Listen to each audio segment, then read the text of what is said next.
Oui, je veux d'abord vous remercier, Monsieur le Président, des hommages que vous avez rendus et des mots très justes que vous avez dits sur notre collègue et ami Daniel Gilles. Nous y sommes, comme l'ensemble de nos collègues, extrêmement sensibles. Monsieur le Président, mes chers collègues, nous continuons de vivre des moments graves, une crise sanitaire dont nous ne connaissons pas la fin. Nos pensées vont d'abord aux victimes, à leurs proches, à celles et ceux que nous avons pu connaître, mais également à toutes celles et tous ceux dont la mort s'est ajoutée à l'addition sordide qui s'affichait chaque soir sur l'écran de nos journaux télévisés. Cette tristesse, cette peur parfois, nous la partageons avec des milliards d'hommes et de femmes et nous confortons ainsi le sentiment d'appartenir à la même communauté, par-delà la couleur de nos passeports. Nous avons des défis communs.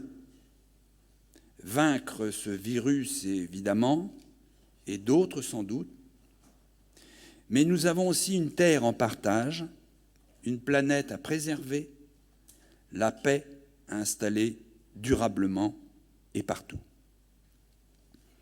Évidemment, notre lucidité peut nous dissuader de situer notre regard et nos actes à cette hauteur-là, atterrés que nous sommes parfois par les décisions prises par quelques hommes qui président de grandes nations et qui, ici, trouvent quelques soutiens médiocres.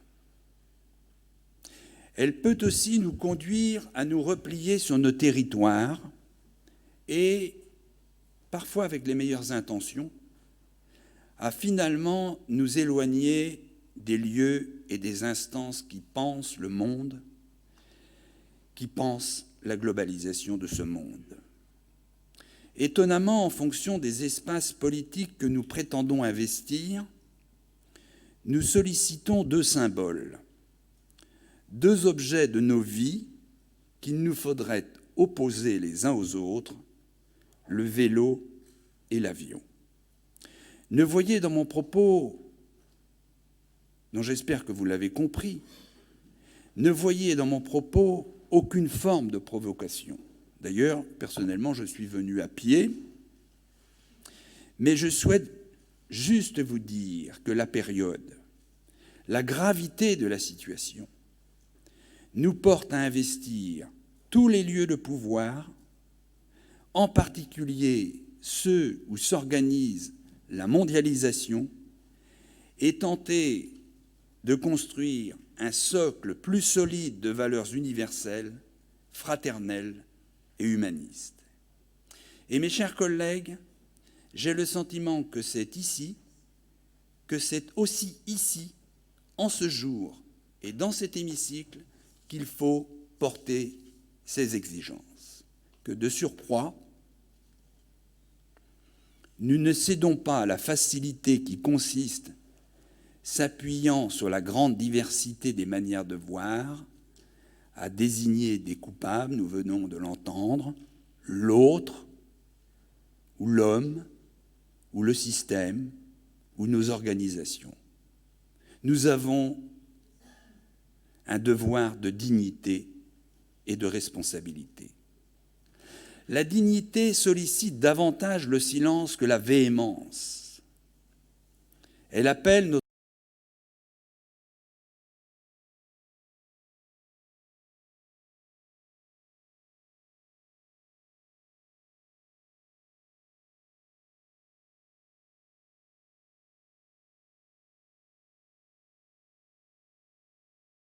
avec quelques convergences, dont celle d'être de droite tous les deux.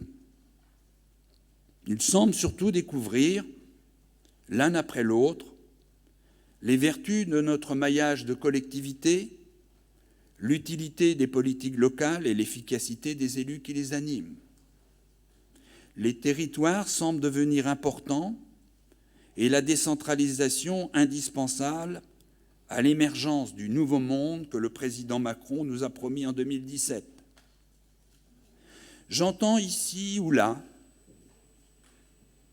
ici aussi, des mots de bienveillance, presque d'enthousiasme, à l'annonce de cette perspective. Laquelle perspective, si j'ai parfaitement compris, devrait motiver le changement de date des prochaines élections régionales,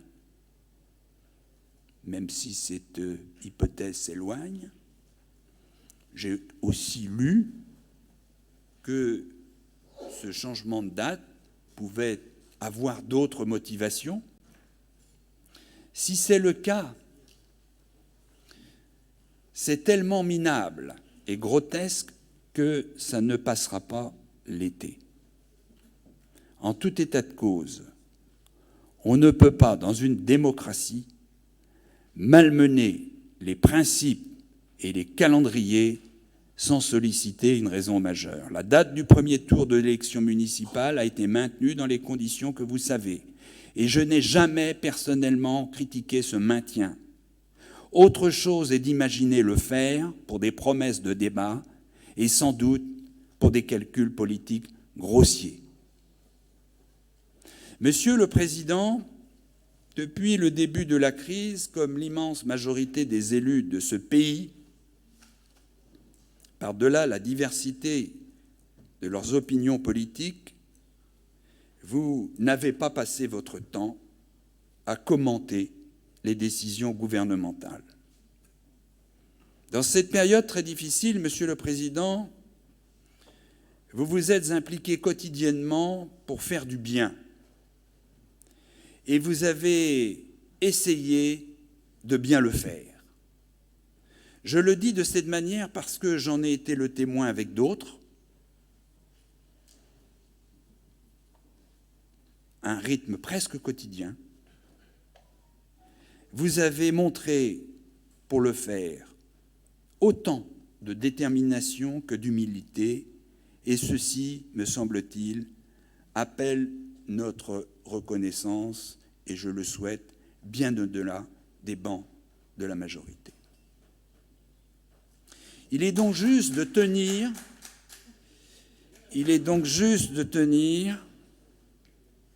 merci. Il est donc juste de tenir,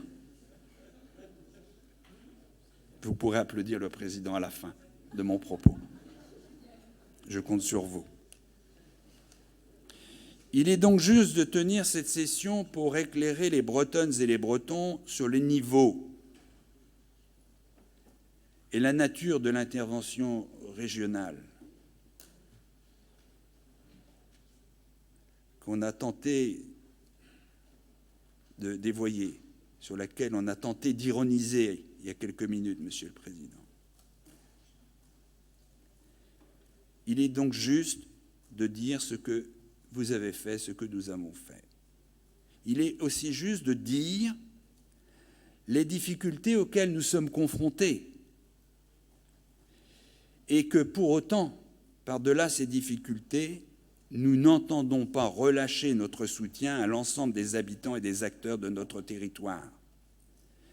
C'est pour cela que nous sommes venus et c'est pour cela que nous reviendrons demain. C'est cela notre ordre du jour.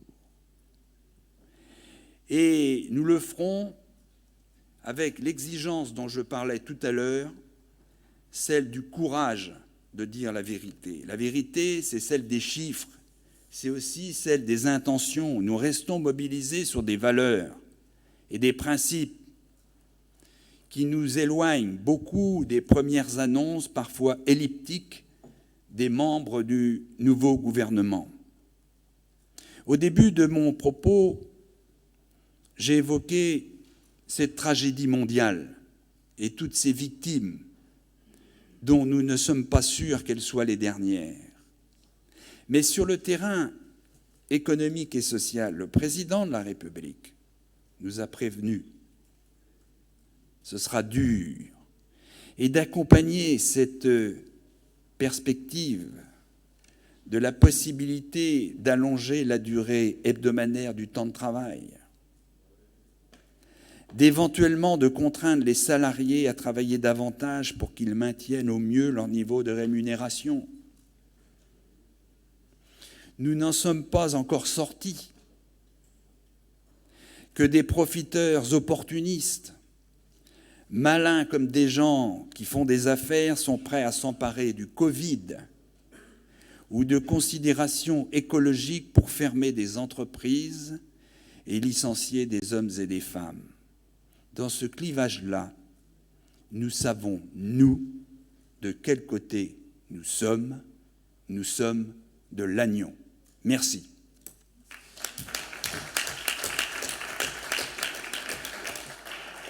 Merci beaucoup. La parole à Stéphane Perrin.